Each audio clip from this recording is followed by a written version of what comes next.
السلام علیکم دوستو، سلطان احمد سنجر عظیم سلجوقی سلطنت کا چوتھا اور آخری طاقتور حکمران تھا جس نے 1118 سے 1157 تک حکومت کی۔ سنجار اپنی فوجی صلاحیتوں، انتظامی مہارتوں اور اندرونی اور بیرونی چیلنجوں کے باوجود سلطنت کے اتحاد کو برقرار رکھنے کی کوششوں کے لیے جانا جاتا ہے۔ سنجر سلجوق سلطنت کے سب سے بڑے حکمران سلطان ملک شاہ اول کا سب سے چھوٹا بیٹا تھا۔ ابتدائی عمر سے ہی وہ قیادت کے لیے تیار کیا گیا تھا اور اپنے بھائی محمد اول تاپر کے ماتحت ایک علاقائی گورنر کے طور پر سلطنت کے ایک اہم صوبے خراسان پر حکومت کرتا تھا۔ سنجر خراسان میں ایک مؤثر اور آزاد حکمران ثابت ہوا۔ اس نے اپنی رعایا اور فوجی دستوں کی وفاداری حاصل کی۔ 1118 میں اپنے بھائی محمد اول تاپر کی موت کے بعد سنجار نے پوری سلجوقی سلطنت کے سلطان کے لقب کا دعویٰ کیا، حالانکہ اسے مغرب میں حریف دعوے داروں کا سامنا تھا۔ سلطان بننے کے بعد سنجار کو سلطنت کے مختلف علاقوں پر اپنا اختیار قائم کرنا پڑا، جو مختلف سلجوق شہزادوں کے تحت بکھرنا شروع ہو گئے تھے۔ اس نے مرو، موجودہ ترکمانستان کو اپنا دارالحکومت بنایا اور مغربی علاقوں پر اثر و رسوخ بڑھانے کی کوشش کرتے ہوئے مشرقی صوبوں کو مستحکم کرنے پر توجہ دی۔ اس نے عباسی خلافت کے ساتھ روایتی سلجوقی اتحاد کو برقرار رکھا، اسلامی دنیا کے سپریم لیڈر کے طور پر اس کی قانونی حیثیت کو یقینی بنایا۔ سنجر نے ٹرانسکسیانا میں کارخانید خاندان اور زوال پذیر غزنوید خاندان کے خلاف کامیاب مہمات چلائیں،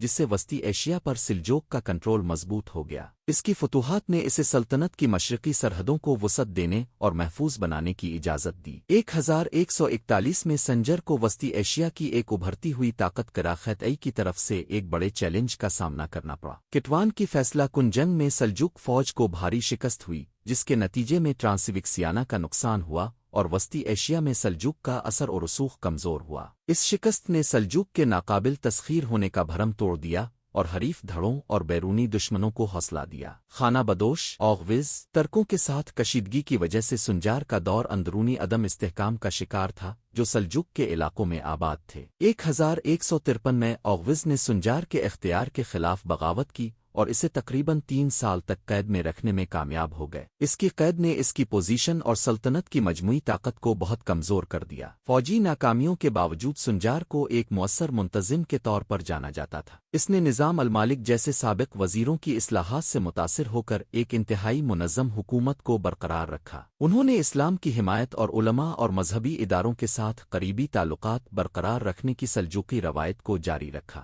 عراق اور اناطولیہ کے مغربی حکمرانوں نے اپنی آزادی پر زور دینے کے ساتھ سلجوق خاندان کے اندر اندرونی تقسیم نے اتحاد کو برقرار رکھنا مشکل بنا دیا۔ اسماعیلی قاتلوں کے بڑھتے ہوئے اثر و رسوخ نے، جنہوں نے سلجوق حکام کو نشانہ بنایا اور ان کے اختیار کو کمزور کیا، مزید عدم استحکام پیدا کیا۔ اوغوز قبائل کے ہاتھوں اس کی طویل قید نے سلطنت کو اہم صوبوں میں حملوں اور بغاوتوں کا شکار بنا دیا۔ 1156 میں قید سے رہا ہونے کے بعد سنجار نے امن بحال کرنے کی کوشش کی، لیکن سلجوق سلطنت زوال کی حالت میں تھی۔ اس کی موت 1157 میں مرو میں ہوئی۔ اس نے ایک سلطنت کو اپنے پیچھے چھوڑ کر چھوٹی ریاستوں میں تقسیم کیا، مقامی حکمرانوں اور حریف خاندانوں کے اقتدار میں اضافہ ہوا۔ اس کی موت نے ایک متحد سیاسی وجود کے طور پر عظیم سلجوق سلطنت کے خاتمے کو مؤثر طریقے سے نشان زد کیا۔ سلطان سنجار کے دور کو سلجوق سلطنت کا آخری مضبوط دور سمجھا جاتا ہے، جس کے بعد یہ چھوٹی علاقائی ریاستوں میں بٹ گئی، جیسا کہ اناطولیہ سلجوق،